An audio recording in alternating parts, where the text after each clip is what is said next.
Episode की शुरुआत में हम सैन को देखते हैं जो कि ली के पास जेल में आया हुआ था और वो उसे जिन की जैसे दिखने वाली लड़की की फोटो दिखाकर उसके बारे में पूछता है, जिस पर ली उसे बताता है कि ये एक शैतान है, जिस पर सैन बोलता है कि ये जिन ही है। तब ली कुछ नहीं बोलता और स्माइल करके आगे चला जाता है। दूसरी तरफ हॉस्पिटल में हम एक लड़की चॉय को देखते हैं जो कि एक ऑफिसर थी। तब वो अपने डैड के पास जाने की कोशिश करती है पर अंदर से एक आदमी आकर बताता है कि वो अब नहीं रहे।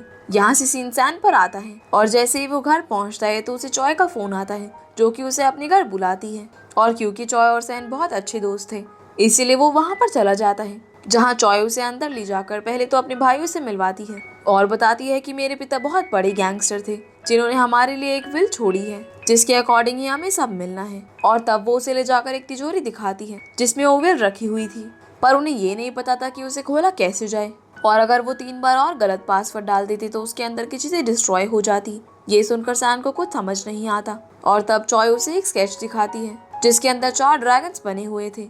असल में ये एक क्लू था जिससे वो सेफ खुलने वाला था। तब सैन उसे लेकर काम पर लग जाता है, जिसके बाद वूल, सैन और वांग को हम रात में देखते हैं जो कि पता लगाने की कोशिश करते हैं कि ऐसे ड्रैगन्स का स्केच कहाँ पर है। तब उन्हें पास का ही एक चाइनीज रेस्टोरेंट गूगल पर मिलता है और इसीलिए अगले दिन ये वहाँ पर जाते हैं ताकि इन्हें ड्रैगन का रहस्य पता चल सके। अब जब ये लोग अंदर जाते हैं तो इन्हें वहाँ एक ड्रैगन की फोटो मिलती है जिसे देखकर ये काफी शॉक होते हैं क्योंकि वो फोटो उनके पास जो स्केच था उससे बहुत ही ज्यादा सिमिलर थी। तभी वहाँ रेस्टोरेंट का ओनर आके उनसे उनके आने की वजह पूछता है और यहीं पर सीन कट होकर ली की तरफ आता है जिससे पुलिस पूछताछ कर रही थी। पर वो हंसते हुए बोलता है कि जाकर अपने बॉस से बोल दो कि ली कुछ भी बताने से मना कर रहा है। इतना बोलते हुए वो धमकी देने लगता है कि अगर किसी ने भी उसे हाथ लगाया तो जिसके लिए वो काम करता है वो उन सबको जिंदा नहीं छोड़ेगा। वहीं दूसरी तरफ सैन, वूल और वांग ओनर को स्केच दिखाते हुए सब कुछ बताते हैं। अब जैसे ही वो स्केच देखता है तो पहचान जाता है कि ये स्केच चॉय के डैड ताइसिक ने बनाया होगा। ये सुनकर सैन उनसे और चीजें पूछने की कोशिश करता है पर वो उनसे अब ज्यादा बातें ना करते हुए वहाँ से जाने को बोलकर खुद भी वापस चला जाता है, जिस वजह से इन लोगों को वापस चलना पड़ता है। पर जब सैन अकेले थोड़ी दूर तक आगे निकलता है तभी एक आदमी उसके ऊपर आकर हमला कर देता है, जिस वजह से सैन वहीं पर बेहोश हो गया था। इसीलिए अब वो आदमी बाइक से उतरकर सैन के पास से वो स्केच ढूंढने लगता है। तभी सैन उसका हाथ पकड़कर उसे पंच लगाता है और पूछता है कि तुमने किसने भेजा है, लेकिन उसी समय वहाँ पर पार्क आकर उस आदमी को पकड़ लेता है। अगले सीन में हम वूल, सैंग और वांग को पार्क के साथ एक रेस्टोरेंट में देखते हैं, जहाँ पार्क से उस आदमी के बारे में बातें करके सैन को पता चलता है कि वो आदमी उस होटल के शेफ का दोस्त है जहाँ से ये लोग अभी आए थे और साथ में उसके बारे में अफवाह भी है कि वो रशियन स्मगलर्स में से एक है। ये सुनकर सैन तुरंत उस होटल में पहुंचकर शेफ को मारने लगता है। तभी ओनर बीच में आके सैन से बोलता है कि मैं तुम्हारे सभी सवालों का जवाब दूंगा। इसके बाद जब ये दोनों साथ में बैठे होते हैं तब ओनर उसे बताता है कि ताइसिक ने बचपन में ही अपनी मॉम को भी खो दिया था, जिस वजह से उसे यही काम करना पड़ा था। लेकिन उसके पास पेंटिंग का बहुत ही अच्छा टैलेंट था और उसी ने बाहर लगी पेंटिंग बनाई थी, पर बाद में उसने अपने टैलेंट को नकली पासपोर्ट बनाने में इस्तेमाल कर दिया, जिसके बाद उसे एक माफिया ने अपना काम करने के लिए दिया जिसमें ताइसिक का मन लग गया और उस माफिया के मरने के बाद वो सब कुछ ताइसिक के नाम कर गया। तब सैन उससे स्केच के रहस्य के बारे में पूछता है, जिस पर ओनर बताता है कि ये स्केच किसी ऐसे पर्सन की तरफ इशारा करता है जो कि ताइसिक का बहुत खास हो, क्योंकि उसने बाहर लगे बड़ी ड्रैगन का स्केच अपनी बेटी के लिए बनाया था। तो मुझे भरोसा है कि वो बाकी सारे ड्रैगन्स भी किसी इंसान की तरफ इशारा करते हुए बनाता होगा। ये सुनकर सैन बहुत सोचने लगता है कि वो इंसान कौन है। अब जब ये लोग घर में बातें कर रहे होते हैं तो इन्हें याद आता है कि ताइसिक का मैनेजर उसे सबसे ज्यादा ही करीब था और साथ ही उसे उस पर बहुत ज्यादा ही भरोसा था।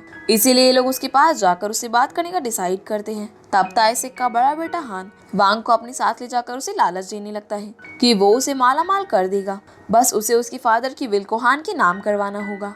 दूसरी तरफ चियोन, जो कि ताइसिक का छोटा बेटा था, वो वुल को लालच दे रहा था कि वो उसे $10,000 पर मंथ देगा, साथ ही एक बंगलो और स्पोर्ट्स कार भी देगा, बस ये विल वो उसके नाम करवा दे।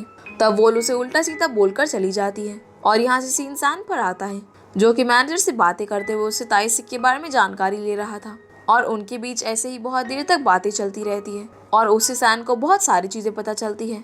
जिसके बाद हम सैन को चॉय को उसके साथ उसकी कार में बैठा हुआ देखते हैं और वहाँ चॉय उसे बताती है कि उसके फादर उसे बिल्कुल भी पसंद नहीं करते थे क्योंकि वो एक पुलिस ऑफिसर बनी थी। साथ ही वो भी तब से अपने पिता को नापसंद करती थी जब उसने उन्हें एक लड़की के साथ अपनी मॉम के मरते वक्त किस करते हुए देखा था। तब इस बात को सुनकर सैन कुछ सोचता है।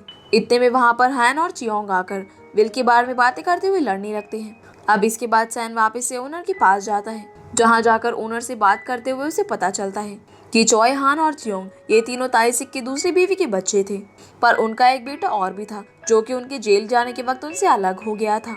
तब जाकर सैन सब समझ जाता है और वो ओनर से उस लड़की के बारे में पूछता है जिसके बारे में चॉय ने उसे बताया था। इस पर ओनर बताता है कि वो लड़की बहुत ही मिस्टीरियस थी। साथ ही ताइसिक और वो घंटों उसके रेस्टोरेंट में बैठा करते थे, पर उसने कभी उन दोनों को प्यार भरी बातें करते हुए नहीं देखा था। बस वो बिजनेस रिलेटेड बातें ही किया करते थे। अब ये सुनकर सैन को कुछ भी समझ नहीं आता। तभी वो नोटिस करता है कि आज उस रेस्टोरेंट में उनका शेफ नहीं है, जिस पर ओनर बताता है कि अब वो इस दुनिया में नहीं रहा और उसकी बॉडी डॉग के पास मिली। अब पास में हम देख पाते हैं कि शेफ के ऊपर एक वैम्पायर ने हमला कर दिया था।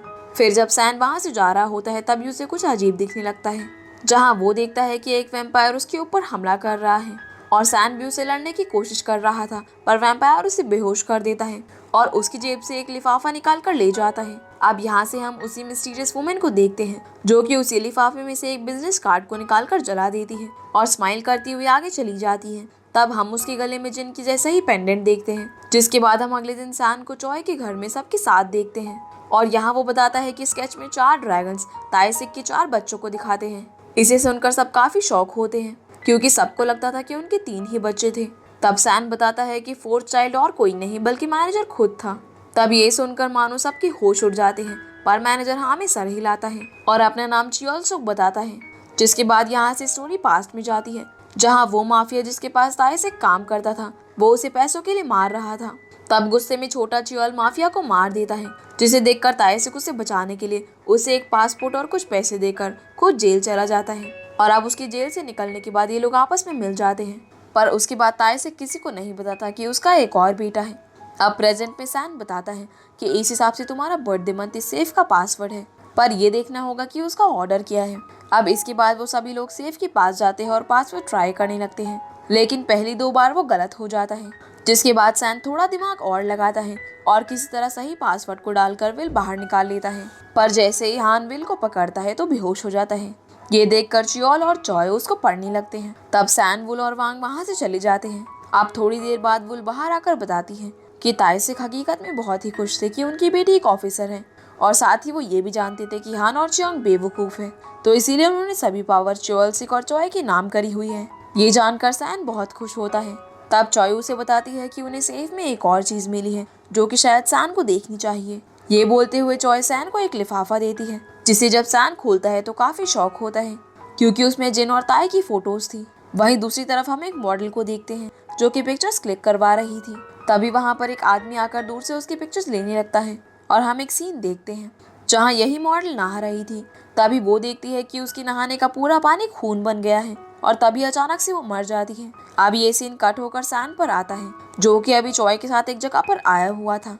तब चॉय सैन को ताइसिक का पूरा सामान दिखाती है और अब ये लोग जानना चाहते थे कि अचानक से ताइसिक ने गलत काम करना क्यों चालू कर दिया था। इसके बाद जब सैन अपने घर पहुंचता है तो वांग और वुल उसे एक केस के लिए अपने साथ ले जाते हैं। तब हम देखते हैं कि एक लड़की ने इन्हें बुलाया था जो कि ब्लाइंड होती है और वो बताती है कि वो अपने भाई जैंग के साथ रहती है जो कि उसका ख्याल रखता है, पर अभी एक दिन पहले एक मॉडल की मौत हो गई है और उसी मामले में पुलिस जैंग को पकड़ कर ले गई है क्योंकि उसके पास ही मर्डर वेपन मिला था।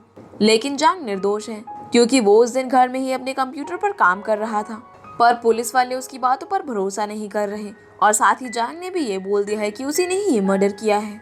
ये सुनकर वांग को लगता है कि जैंग सच में गुनहगार है, पर वोल सियोन की हालत देखकर समझ जाती है कि वो सच बोल रही है और वो इसीलिए किसी तरह सैन और वांग को एक केस लेने के लिए मना लेती है। जिसके बाद ये तीनों उसके बारे में छानबीन करने लग जाते हैं कि जैंग सच में गुनहगार है या फिर नहीं।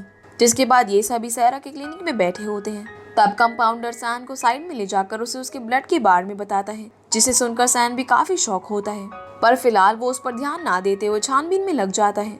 वहीं हम वुल को देखते हैं जो कि कंपनी में आई थी जिसमें वो मॉडल काम करती थी, लेकिन उसे वहाँ से ज्यादा कुछ भी पता नहीं चलता, इसीलिए वो उस मॉडल की फ्रेंड से मिलने के लिए वहीं पर रुक जाती है।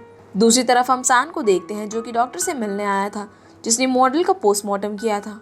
तब डॉक्टर से बात करते हुए उसे पता चलता है कि मॉडल के हाथ पर एक ऐसा निशान था जैसे मानो किसी ने उसके हाथ पर ड्रिल से छेद कर दिया हो। ये सुनकर सैन काफी शौक होता है और उसे याद आता है कि जब वो सियोन के घर में था तब उसने उसके किचन में एक शार्प टूल को देखा था। जिसके बाद वो तुरंत जैंग से मिलने जाता है, पर वो उसे ये कहकर मिलने से मना कर देता है कि वो कन्फेस कर चुका है कि वही गुनहगार है अब आगे हम लोग देखते हैं कि वांग के लिए पार्क ने मर्डर साइट की सभी चीजों की फाइल भेजी थी, जिसे देखकर वांग वूल के पास पहुंचता है और वहां पर सैन भी आ जाता है। फिर जाकर ये दोनों मॉडल की फ्रेंड से बातें करते हैं, जिससे उन्हें पता चलता है कि उस मॉडल की एक और फ्रेंड थी जो कि जैंग की गर्लफ्रेंड थी और वो भी मॉडल थी, पर क्योंकि अचानक से वो ब्लाइंड हो गई थी तो इसीलिए उसने मॉडलिंग करना छोड़ दिया। ये सुनकर ये तीनों काफी शॉक हो जाते हैं और यहाँ से जाकर और चीजें पता करने लगते हैं। तब मर्डर साइट की फोटोज देखकर उन्हें पता चलता है कि मॉडल ने मरने से पहले एक नाम लिखा था जो कि MM था। ये देखकर ये लोग सोचने लगते हैं कि शायद मॉडल उस आदमी के नाम के पहले वर्ड्स लिखकर मर गई। अब जब सैन को याद आता है कि उस मॉडल की फोटोज जैंग ही क्लिक करता था, तो इसीलिए वो सबके साथ वापस से उसके घर पर जाता है, पर सियोन घर पर नहीं होती, इसीलिए ये तीनों छुपकर अंदर चले जाते हैं। अब जैसे ही ये लोग जैंग के रूम में जाते हैं तो वहाँ पर बहुत सारी लड़कियों की फोटोज थी, लेकिन उनमें उनकी शक्ल नहीं बल्कि लेग्स दिख रहे थे। ये देखकर ये लोग कुछ भी समझ नहीं पाते और जैंग का कैमरा उठाकर वहाँ से जाने लगते हैं। तभी वहाँ पर सियोन भी आ जाती है, लेकिन ये तीनों किसी तरह वहाँ से निकल जाते हैं। अब जाते वक्त जब ये लोग कैमरा चेक करते हैं तो उसमें अजीब अजीब पिक्चर्स थी जिसमें कुछ भी नहीं दिख रहा था, इसीलिए वापस से सैरा के क्लिनिक जाकर बातें करने लगते हैं। तभी इन्हें वहाँ के कंपाउंडर से पता चलता है कि ये फोटोज एनक्रिप्टेड है, इन्हें वापस से सही करना पड़ेगा और वो ये काम कर सकता है जिसमें कुछ टाइम लगेगा, इसीलिए ये लोग मान जाते हैं। जिसके बाद सैन और वांग मर्डर साइट पर जाते हैं, जहाँ सैन जब बाथरूम में जाता है तो उसे वहाँ लगे खून को देखकर कुछ विजन्स आते हैं, जिसमें वो देखता है कि मॉडल को एक औरत ने मारा था और मॉडल मरने से पहले भी लिखना चाहती थी, जो कि फैलकर MM बन गया था। तभी सैन को कुछ होने लगता है, इसीलिए वो अपने इनहेलर को यूज करता है जिसमें उसने ब्लड रखा हुआ था और तब वांग आकर उसे अपने साथ ले जाता है। अब इसके बाद हम लोग देख पाते हैं कि इन लोगों को समझ नहीं आ रहा होता कि वीवी से किसका नाम आता है, इसीलिए अगले दिन सैन वापस से जैंग से मिलने जाता है और वांग पार्क के पास जाता है। तब पार्क से बातें करते हुए उसे पता चलता है कि हकीकत में जैंग की कोई बहन है ही नहीं। ये सुनकर वांग के होश उड़ जाते हैं। तब पार्क उसे एक लड़की की फोटो दिखाते हुए बोलता है कि ये उसकी गर्लफ्रेंड है जो कि अब ब्लाइंड हो गई है और जैंग उसी के साथ रहता है। ये सुनकर वांग तुरंत सैन को वो फोटो भेजकर जैंग से बातचीत करने को बोलता है, इसीलिए वो फोटो दिखाकर सैन जैंग से पूछता है कि ये कौन है। तब जैंग बताता है कि ये सियोन है जो कि उसके घर में रहती है। ये सुनकर सैन बहुत परेशान होता है कि वो अब तक किससे मिल रहे थे। तभी वो कंपाउंडर भी उसे एक फोटो भेजता है जो कि उस सियोन की थी जिससे वो लोग मिलते थे। तब उसे देखकर जैंग बताता है कि ये वो औरत है जिसने जबरदस्ती उसे गुनाह कबूल करवाया है और उसने उसे कहा कि अगर तुम गुनाह कबूल नहीं करोगे तो वो सियोन को मार देगी। इसीलिए जैंग परेशान होने लगता है कि कहीं सियोन को कुछ ना हुआ हो।